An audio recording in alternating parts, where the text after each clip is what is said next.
This is the British Tier 8 Premium Medium, the GSOR 1010. It is currently available in the Christmas loot boxes paired with 4 other vehicles, the Tiger Mouse, Object 752, Type 63, and XM66F. Out of the 5 vehicles, I would probably say that this is the least interesting, but I wouldn't say that it's a bad tank by any means. While it doesn't have the most damage per minute, which you'll see in just a moment, it features really solid gun values. It is incredibly accurate and it hits really hard with solid penetration. And because of that, I actually thoroughly enjoyed learning how to play this tank. So, we're going to be fully reviewing this tank in today's video. As always, let us start off with the stats of this vehicle on Takes GG. I am using my current loadout to show what the stats look like. So we have food on, we've got gun rammer, we've got vents, and we have a single upgrade on our field modifications. I do not have the XP for the next one yet. So we are sitting at 2,200 damage per minute. That's not great, to be completely real. I mean, you can get the average tier 8 medium upwards of 26 to 3k DPM if you're properly kitting them out. And yeah, this vehicle is, it's definitely suffering in the damage per minute department. But that shouldn't matter too much, because you're not going to be driving this tank frontline. Look at the armor. It is 110 millimeters on the upper plate. It is 50 mils on the lower plate. And it's literally nothing. And by the way, this is not spaced armor. You normally think, oh yeah, that's spaced. Nope. This is all solid, flat armor around the entire vehicle. When I first saw it, I was like, yeah, that's got to be spaced, but nope. Now, it does create some weird auto ricochets. Like, I've gotten bounces on the upper plate, I've gotten bounces on the turret. There are angles where, when you're using gun depression or you're poking somebody at a weird spot, they will bounce you, because it's still an effective plate. It's still about 60 mils thick. Even a 183 is, well, actually, the 183 is probably the only tank that can overmatch your upper plate. So because of that, it's actually quite solid in terms of auto ricochets, but yeah, overall armor, it's useless. People are going to HE you like crazy. I mean, the back is only 15 mils. So my point being, you're not going to be driving this tank frontline. If you are driving this vehicle frontline, you're playing it wrong. This is a mid-range vehicle to a far-range vehicle. You are going to sit behind your mediums, you're going to sit near the tank destroyers, and you're going to shoot players as if you are a tank destroyer.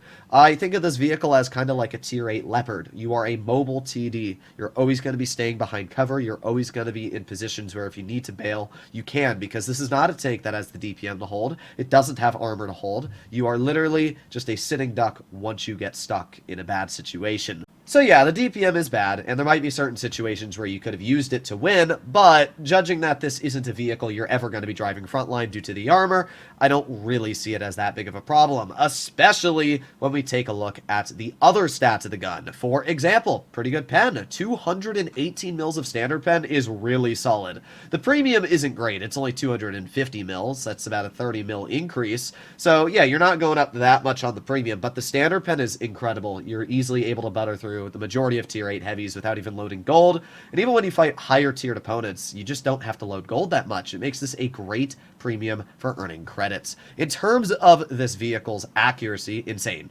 1.75 seconds of aiming time is actually incredible, and the dispersion is 0.32 base, which is already really good.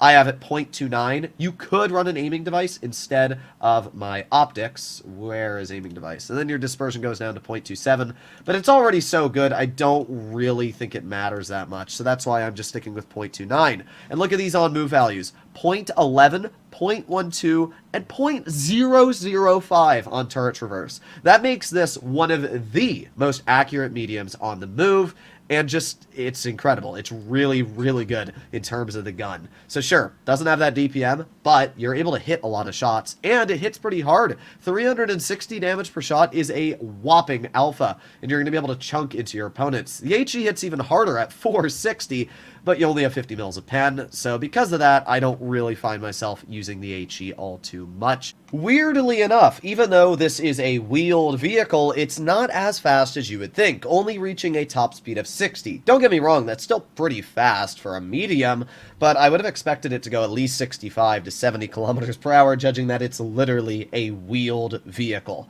But What I will say is the reverse speed is very nice. The only reason I would run turbo is if a vehicle I'm using has poor reverse speed. I feel like if you have a good enough top speed, above 40 kilometers per hour, you don't really need to go faster unless you're making a build specifically kitted out for that speed.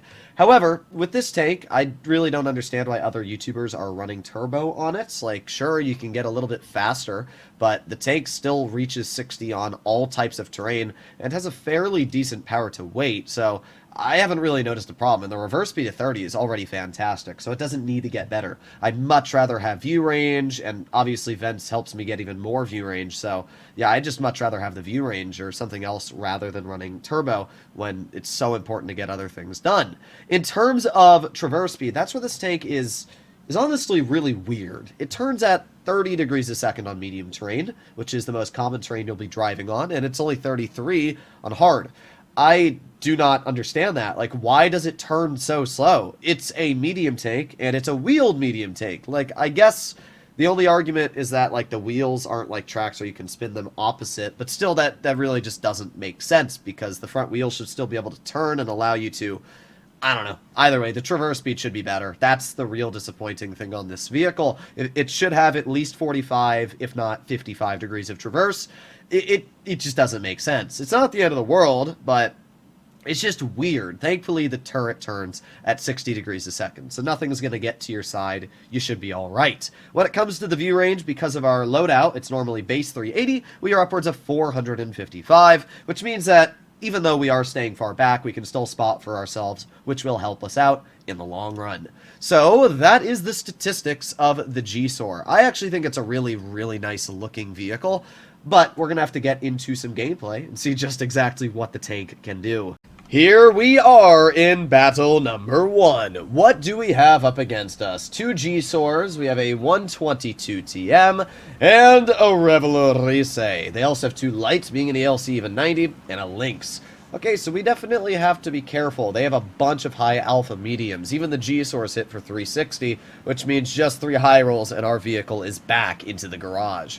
So, as usual, we are going to start this game off by playing passive. We are going to use it, just as I described before, a mobile TD.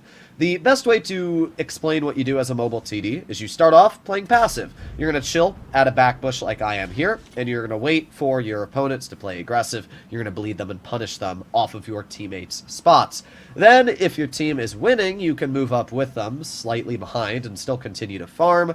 And if your team is falling apart, then you just keep on sniping and try to help them out as much as possible. So that's really the best way to describe a mobile TD. It's definitely the kind of playstyle I would describe best fits this tank, and that's where a lot of people, I think, get confused. They try to use this like a medium, and you can't. It doesn't have the armor, and if you try to use it like a light, it does not have the camo values. It is literally a tank that you need to sit super far back, you need to wait for players to make mistakes, and you need to punish them off of it. So, let's see. We got 2 GSORs in mid, and we got an ELC even 90. Okay, well, I'm hoping maybe we can squeeze a shell into the ELC. No, too low down. We saw the antenna, but obviously that's not enough. If it was any other vehicle, we might have been able to squeeze a shot through, but yeah, the ELC is just way too small. So we got the 2 GSORs all the way in the back still, and I've realized that our team is already super far down the 0 line, to a point where, I mean, our team's basically dug into their spawn at this point. So I'm going to push up, and I'm going to try and help out the Shrek, because I should be fine in this current position here, and I'm not really sure why that ELC did that. Maybe he was just trying to get one shot back in the cover. Either way, dude killed himself for free. We were able to get 526 damage out. Not too bad. Alright, well, we got the GSOR right in front of us, and the other GSOR just got absolutely crapped on by, it appears, our ISU. Well, that's pretty good for us. So our Shrek is now going to start playing kind of aggressive. I'm honestly surprised to see our Shrek playing so aggressive. Like, yes, the vehicle does have a lot of DPM, like 4,500 if it's using HE, which it is. But still, he's fighting 2 GSORs, which is not really the best trading. So we're going to try and get some damage out here. We got one shot to the enemy GSOR. He bounces off our upper plate due to an auto ricochet angle, so not all too bad. Alright, now we're going to aim it again. Let's see. Come over here, GSOR. You want to get bonked by me? Well, you're going to. Let's get a Nice slapperoonie. And also, sorry if my nose is a little runny today. I'm allergic to my cat, and I had to clean her litter box out. Whenever I clean her litter box, my nose runs a bit. So we got the Chrysler off to our side, and unfortunately I'm not able to climb up the hill at this angle, but if we slide it just a bit more, there we go. We are now able to go up the hill, trying to get that idea. I actually thought the Chrysler was facing towards me for a second there. It took my brain to start spinning, but we were able to get one nice shell into the Chrysler. Okay, now let's poke back up here, reload again, and bonk! Thank you very much. Alright, we've been able to deal 1,700 damage at this point, which isn't too bad at all. I'm a little worried that they have more than just the Scorpion standing at the back, but I'm also a little surprised that we haven't been spotted by anything yet, because we are in spotting range. So, I'm just going to focus my efforts on the Rev. And unfortunately, our first shot, even though it was pretty well aimed in, just decided not to go anywhere we looked. So we're going to try again, aiming on the Rev. Thank you very much, and a nice roll, 388. That brings us just over 2,000 damage. Okay, well, let's aim it again. The Rev does move, but still completely oblivious to us shooting him. I thought he was AFK, to be honest, but nope, he's a little special. Let's just say that. So we're going to aim it again on the Rev, because this player doesn't fully back up. His hatch and roof are still showing, and there you go. Easy shot right to the roof of his tank. Just like that, we are now at 2,858 damage, which is pretty dang solid. The Rev is, unfortunately, no longer able to be shot by us. Now, the Type 63 says, we need support. And I'm like, huh? Bruh, how do you want me to support you? You're all the way on the other side of the map. Like, what? I don't know. Very confusing. He might have meant to ask his teammate for support and then accidentally clicked my name. Either way, I am not going to support him. We're going to chill over here, see if we can get some damage. Now, the Scorpion is not really able to be shot, so I'm not too worried about that. Maybe we can get a shell into the Rev. Let's go wide, and I guess I could have snapped that, but the chances of that hitting was like 1%. I just don't think it was worth it. I think it's much easier to just have the Rev stay here, and then have my teammate finish him off, getting behind. Thank you, XM66F. Alright, well, at this point, we're up to 2,800, and we're going to see if we can break the 3K mark before this battle ends, which should be fairly easy. We're fast, and there's still 8K HP left. We still don't know where the T28 Proto is. We still don't know where the XM66F is, so there's still at least 2 full health vehicles. We aim it on the side of the 703. Unfortunately, it does bounce, and in retrospect, I could have aimed in a little bit longer there. So, oh well. But we miss the T-32 shot by dodging a little bit to the right, and now we're going to aim it on the T-32. We do have premium shells loaded, so we're very easily able to cut right through the track wheel of the T-32, locking him in place at the same time, which gives us 270 assistance. Alright, not too bad. Well, let's just overmatch his side armor again. Thank you very much for your 200 HP, and we are over 3K at 3,400 now. We got the T-28 prototype spotted off to the side. We're going to aim it on his vehicle, and a badonk. Thank you very much. Bit of a low roll, but I can't get all too mad. I was hoping we could get one more shell out into his vehicle, but the ISU just turned him into Swiss cheese. So that's it. Everybody's dead apart from the 122 TM, which I'm not going to waste my time on. He's literally across the map fighting the Lorraine that he just killed. So instead, we are going to go all the way up to the far corner here. This is where our team has been pinging, so I would expect this player to be here. Now, the XM is actually AFK, I would expect. Let's see. Yes, there he is.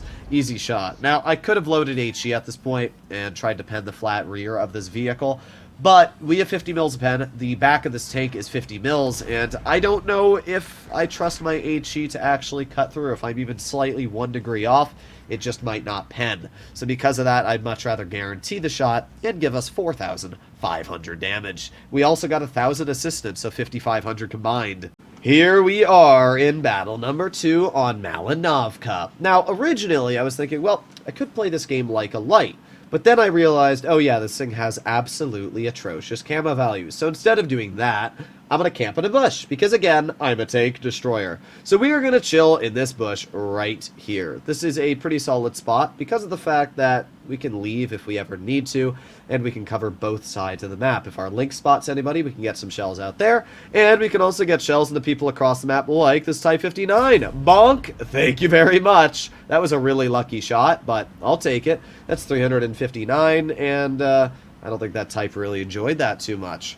Okay, well, we're going to chill back in the bush again, and unfortunately, no shots as of right now. It looks like the Lynx is just kind of doing some spotting runs, which I can't blame him. That's one of the downsides of, obviously, the French lights is they don't have much view range, so It's a little sad. We got the enemy links up top. Take a snap, and yeah, there you go. 380 damage into his vehicle. Do you see the accuracy on this take? It is absolutely fantastic. Like, the fact that you can hit those shots, and I'm not even running V-stabs or anything, because you don't need to. The gun's already so accurate, it's just amazing. So we're going to take a blind shot at the T-49. Don't even know if we were able to hit him there, but just might as well snap it. Let's see, we got the Skoda rolling off. Nope, not able to get any shots into any of these players. They are completely behind the ridge. Not even sure what our Scorpion's shooting at, but we do have the T-49 spotted. Again, no shots on these players here. And the only person spotted over towards our Tortoise is the Object 430. Well, let's aim it on the T-49. That was a really unfortunate shot. I mean, that literally went to nowhere. But that's alright. We're going to aim it on the T-49 again. Easy shot. And there you go. This time it cuts right through, bringing us over the 1,000 damage mark. Okay, not too bad. Not too bad at all. We got the Emil-2 up top, but we're not able to get a shell into the Emil-2 as of yet. And we also got the Hori, but not able to get a shell into the Hori either. So it's a lot of, I want to shoot people, but really no shots available. So I've decided at this point, because of the fact that there's nobody over towards our TDs, I'm going to move up over towards my links over here, maybe get a little bit more aggressive, see if we can get some shots out, because I'm not going to go up the hill, obviously. This tank doesn't have the armor, nor really anything to fight the tanks on the hill. So what I'm hoping is that I can more just move up. I'm seeing if my link spots anybody, and judging that our links doesn't, I'm hoping that we can maybe get a shell into this Hori. He keeps staying here over and over, so we're just going to aim in. Let's see, move up a bit, and yeah, there we go. Bonk! Thank you very much. Finished off the enemy Hori. He had about 200 health left, so we actually have about 1,200 HP, because that obviously was indeed a blind shot. We got the Emil-2 showing his turret, and I was hoping that we could get an HE shell out, but oh well, not too bad. T-28 prototype gets spotted all the way in the back, and we're going to get an easy slapperoonie into him. Thank you very much. Now we're up 1,500 damage, plus the blind shot. So not a bad start to this game. It's been the first 4 minutes, and we've been able to do a little bit helping out our links. I'm glad that we're able to give this link some assistance damage as well for the spots that he is giving us. So we can see a T-95, and I'm just waiting for something to be really spotted off towards the side. You can see our Waffles doing a really interesting maneuver, to be completely real. You can see I was also loading HE there. Our intuition skill is not fully trained, so yeah, it takes a while to load HE, and I realize that it's kind of pointless, so we're going to go back to AP ammo. Yag Tiger spotted off to the side. We're not able to see him now, but if we move up just a teeny bit, there you go. Able to see the Yag Tiger. All right, come on. You're gonna back up. You have to back up. There's no way you're just going to sit here. Yes! Thank you very much. 319 damage, shoved it right into my total. Alright, sweet. We're just about 2,000 damage now. Let's reload again, and I'm hoping that the Yag Tiger's going to back up. I mean, he kind of has to back up. He's constantly getting spotted, and I would expect our team at some point to shoot him here. So we're just going to wait. Now that everybody knows where he is as well, they're probably going to keep on shooting him over and over. Yag Tiger gets detected again. Alright, well, let's aim it on the side of his vehicle. Alright, come on. Come on. Somebody calls him to back up. Somebody. I'm not going to go anywhere else. There's a T-95 on our side. Oh, we have a tiny bit of his tank. Come on. No, and then he backs up into the open. Bro, there's no way. I guess that's my fault for shooting just a teeny bit too early. But, oh well. Let's aim it on the side of his vehicle again. And, unfortunately, we only get 208 when we could have done 360. But, I guess that's on me for being just a little bit too impatient. So now that we know we're really not going to get any more damage out towards the left side of the map, we're going to sneakily make our way to the right side. I know that they've got a lot of heavies above us, so I'm obviously going to be careful of our proxy spot distance. But what I'm hoping right now is that we can possibly get behind the T-95. They don't have any TDs left, and the Emil-2 who was camping in the back is dead. But, you know what? We got a bunch of takes over here, so let's get a shell into the Arty. That's for all the homies who hate Arty players. 95 gets spotted and absolutely badonkered. I'm not actually too worried about the 95, especially because he's getting absolutely crapped on. So, we're going to get another shell into the Patriot, finish him off with help of our team, and now we're up to 2,800 damage. Alright, not too bad. T-95's in the back, and, well, all that's left is the 430U. Aiming a nice shot on his side. Bounces. I don't know where it went, but it did not pen. That's especially irritating because we did load premium ammo. Alright, let's try again. Here we go. We got the 430. We're just going to shoot on the move because he is pretty far away. So we're going to put an auto aim. Unfortunately, we hit do not pen. So, this is the shot that we want. Can we break 3,000 damage with this shot? Well, we're going to even on the side of his vehicle. Super easy shell, perfectly led, everything, and just armor not hit! Thank you, Wargaming. I like how we hit all these incredible shots, and then this is the shot that we can't hit. Like, really? To be fair, we got 1,600 assistance, and we actually did do 3,000 damage with the clear on the Hori. It was like 3,008 in total, so not too bad. So there you have it, ladies and gentlemen. This is the GSOR 1010, a vehicle that features an incredibly strong gun on a very weak hull. I actually thoroughly enjoyed playing this vehicle. I know other people out there might disagree with my opinion, but I don't think this is a bad take by any means. I don't think it's anything incredible, but it hits hard, and it's got a really solid gun in terms of pen, accuracy. Even though its damage per minute isn't amazing, as long as you play it further back and you use it accordingly, you should do pretty well. So I'd give it a solid 7 out of 10. Hopefully, all of you enjoyed today's video. If you'd like to see more like this, please consider smashing that subscribe button down below. And as always, I'll see you in the next one. Bye-bye.